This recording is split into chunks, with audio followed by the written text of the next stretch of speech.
नमस्कार प्यारे विद्यार्थियों, मरुधर महाविद्यालय की ऑनलाइन कक्षाओं में आपका स्वागत है। हम पढ़ रहे थे बीएससी पार्ट सेकेंड ईयर की electronic physics. BSc part second year subject चल रहा था इलेक्ट्रॉनिक फिजिक्स। उसमें हमने नेटवर्क थ्योरी के बारे में अध्ययन किया है। नेटवर्क थ्योरी के बाद में लूप एंड नोड एनालिसिस के बारे में अध्ययन किया है। आज हम जटिल परिपथ जाल का लघुकरण कैसे किया जाता है उसके बारे में अध्ययन करेंगे। अपना टॉपिक है जटिल परिपथ का लघुकरण।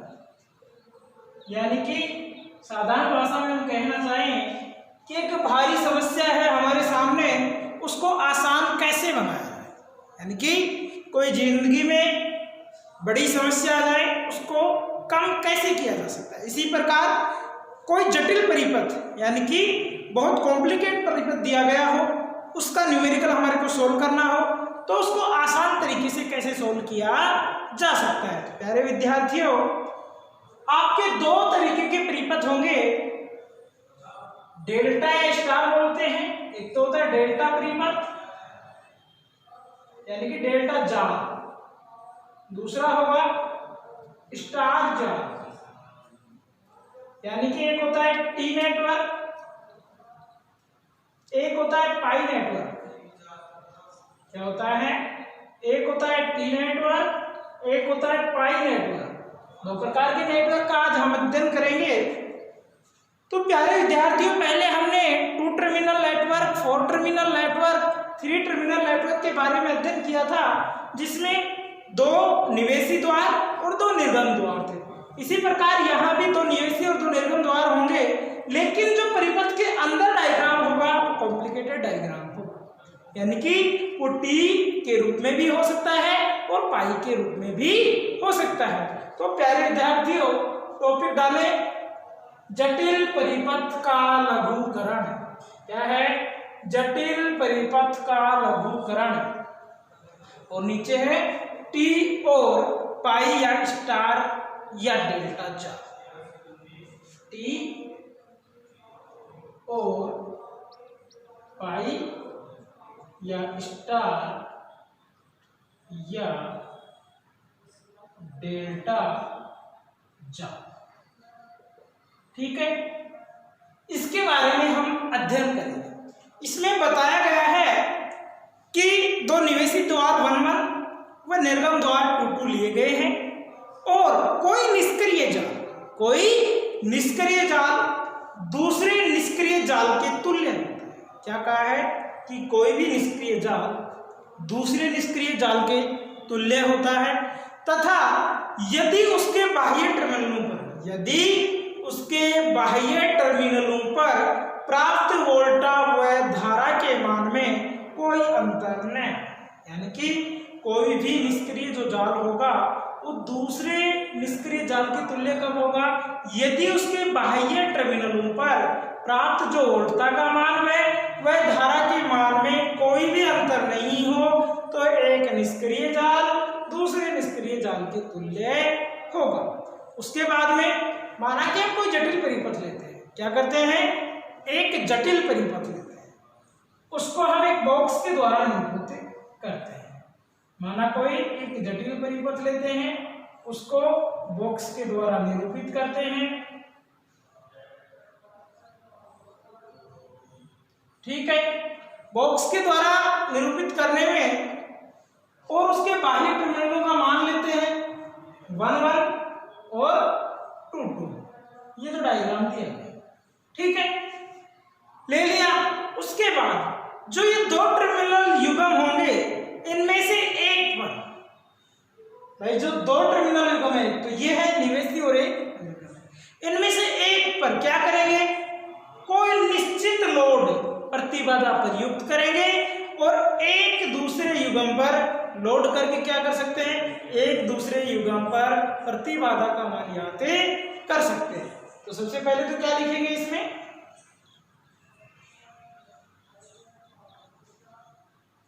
टॉपिक डाल लिया।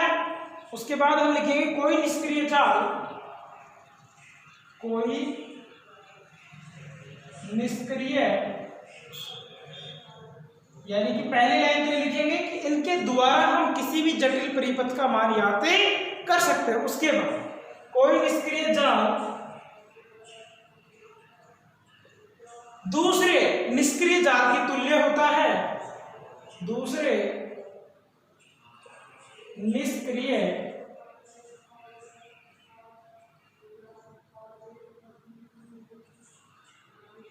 जाल के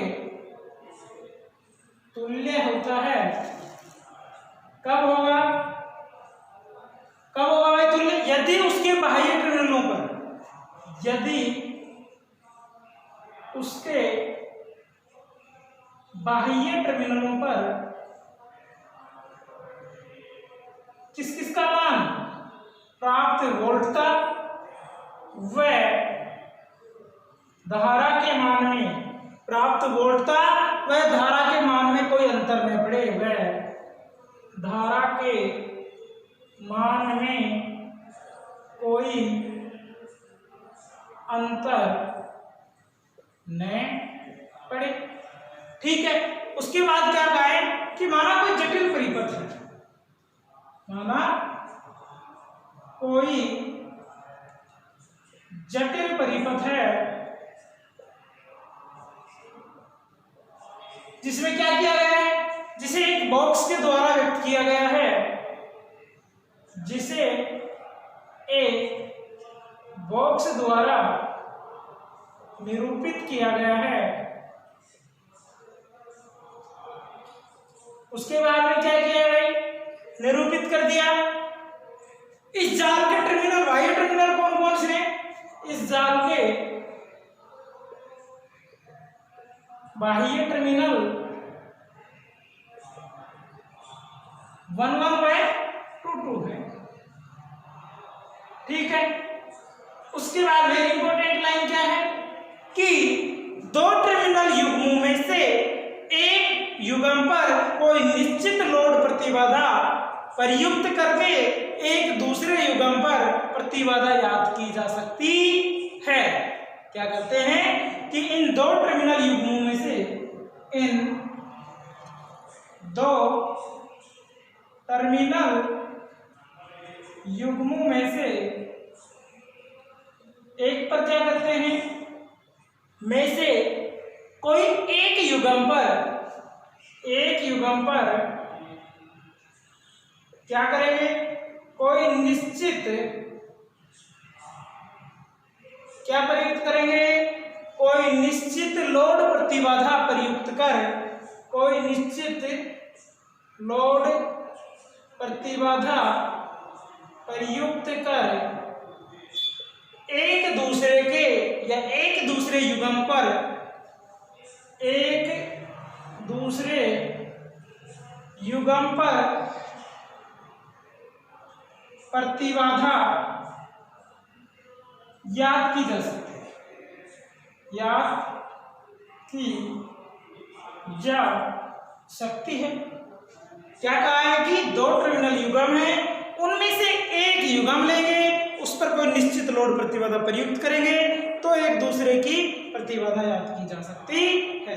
सरलता के लिए ये जो लोड प्रतिबाधा ली गई है ये अनंत भी हो सकती है और शून्य भी ली जा सकती है। सरलता के लिए इंपॉर्टेंट लाइन है, सरलता के लिए ये लोड प्रतिबाधा अनंत व शून्य ली जा सकती है, शून्य ली जा सकती है। ठीक है, अनंत व शून्य, तो अनंत जब लेंगे तो परिपथ क्या होगा, खुला। जब अनंत लेंगे तो यानी क्या होगा, परिपथ खुला। शून्य होगा तो जो परिपथ क्या होगा, लघुपथित, शॉर्ट सर्किट, लघुपथित शॉर्ट सर्किट होगा। परिपथ अनंत लेंगे तो खुला परिपथ होगा, शून्य लेंगे तो परिपथ शॉर्ट सर्किट हो।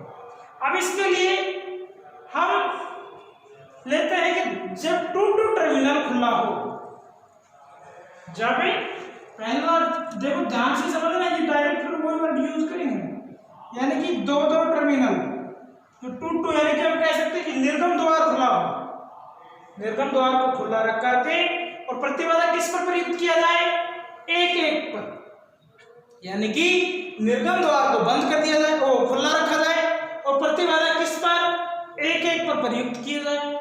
तो इसकी जो मापित प्रतिबाधा होगी वो Z1 OC के द्वारा व्यक्त करते हैं, यानी कि टू टर्मिनलों को खुला रखकर, टू टर्मिनलों को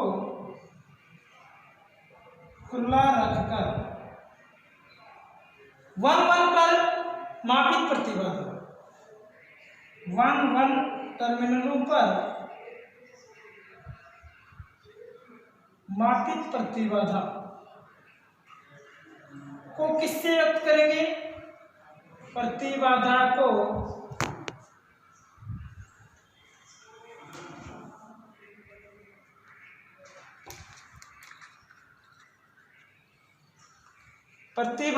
किससे व्यक्त करेंगे, Z1 OC से व्यक्त करते हैं।